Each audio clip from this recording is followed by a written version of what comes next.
Hello, let's make mango kulfi. Mango kulfi बनवण्यासाठी 1/2 litre दूध घेऊन ते हाफ होईपर्यंत रिड्यूस करून घेतलं.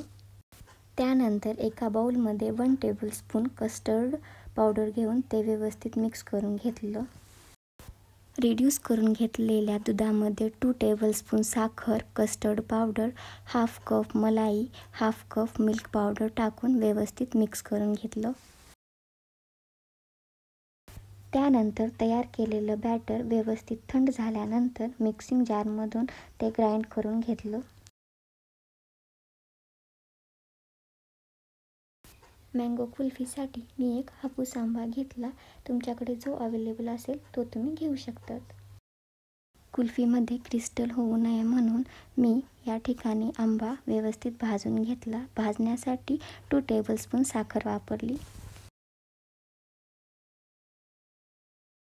तयार केलेल्या बॅटरमध्ये मँगोचा पल्प टाकून घेतला व तो व्यवस्थित मिक्स करून घेतला. पूर्ण बॅटर व्यवस्थित मिक्स करून झाल्यानंतर तुम्ही कुल्फीच्या मोल्डमध्ये देखील ते बॅटर टाकू शकतात किंवा ते अवेलेबल नसतील तर यूज अँड थ्रोचे कप किंवा कुल्हडही वापरू शकतात. कुल्फी सेट होण्यासाठी फ्रीजरमध्ये 6 तास ठेवा अँड एन्जॉय.